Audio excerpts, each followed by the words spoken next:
लोप हुन लागेका कतिपय जनावरका विषयमा आम जनतामा भ्रम रहेकै कारण उनीहरूको अस्तित्व झनै खतरामा परेको छ। यस्तै समस्याबाट निकै दुर्लभ मानिने क्याटफिस समेत भनेर चिनिने मलाहा बिरालो परेको छ।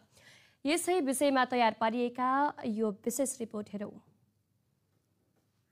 कोसीटप्पु वन्यजन्तु आरक्षणमा पाइने दुर्लभ तथा लोपन्मुख मलाहा बिरालोको संरक्षण र अवस्थाबारे छलफल गर्न एक अन्तर्क्रिया सम्पन्न भएको छ। कार्यक्रममा स्थानीय समुदाय, संरक्षणकर्मी, अनुसन्धानकर्ता तथा सरोकारवाला निकायहरूको सहभागिता रहेको थियो। कोसीटप्पु वन्यजन्तु आरक्षण राष्ट्र प्रकृति संरक्षण कोष कोशी प्रदेश र फिसिङ क्याट कन्जर्भेसन एलायन्सको सहकार्यमा वाइल्ड केयर नेपालले कार्यक्रमको आयोजना गरेको हो।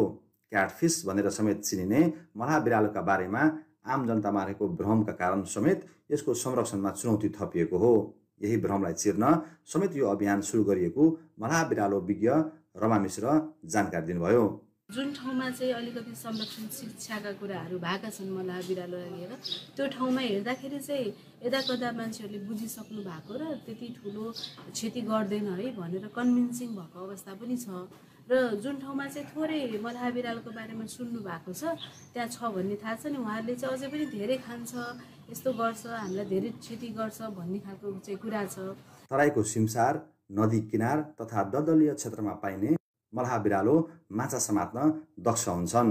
तर संरक्षणको कमी, सिमसार क्षेत्रको विनाश, माछाको सङ्ख्या घट्नु र माछा पोखरी वरिपरि कुकुरको आक्रमणका कारण यो प्रजाति सङ्कटमा परेको हो। पछिल्लो समय सुरु भएको यस्तो अभियानले मानव र मलाहा बिरालो बीचको भ्रम हट्दै गएपछि यसको संरक्षणमा थप टेवा पुगेको कोसीटप्पु वन्यजन्तु आरक्षणका वरिष्ठ संरक्षण अधिकृत भूपेन्द्र प्रसाद यादवले जानकारी दिनुभयो। यसको सबभन्दा ठुलो कुरा त जनचेतना नै हो। किनभने हामीले चाहिँ के बुझेको छ भने माछा नै मात्र खान्छ भन्ने छैन, उसले चाहिँ अन्य मुसादेखि लिएर अन्य चिजहरू पनि खान्छ। तर मान्छेलाई के लाग्छ भने मलाहा बिरालो आउने बित्तिकै चाहिँ यसले त माछा साफै गर्ने रहेछ। त्यसकारण चाहिँ सहकारी गर्नको लागि सबभन्दा पहिला जनचेतना जगाउने, सहकारी गर्ने होइन। यो स्पेसिस यो प्रजाति पनि हामीले जोगाउनुपर्छ। उनीहरूलाई पनि एड्रेस हुने किसिमको कार्यक्रमहरू आरक्षीले पनि गर्नुपर्छ। नेपालमा अझै विस्तृत वैज्ञानिक सर्वेक्षण वा गणना नभए पनि प्रारम्भिक अनुमान अनुसार मुलुकभर करिब 500 को हाराहारीमा मलाहा बिरालो रहेको अनुमान गरिएको छ। सुनसरीदेखि कञ्चनपुरसम्म यसको उपस्थिति रहेको छ। विशेष गरी कोसीटप्पु, चितवन, शुक्लाफाँट, पर्सा र बर्दियामा पाइन्छ। बारा, कपिलवस्तु र सुनसरीका माछा पोखरी क्षेत्रमा पनि यसको उपस्थिति देखिएको छ।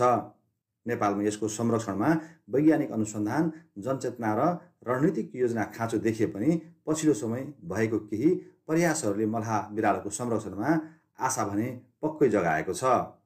सन्तोष यादव, सार्वजनिक सेवा प्रसारण, एनटिभी समाचार, सुनसरी।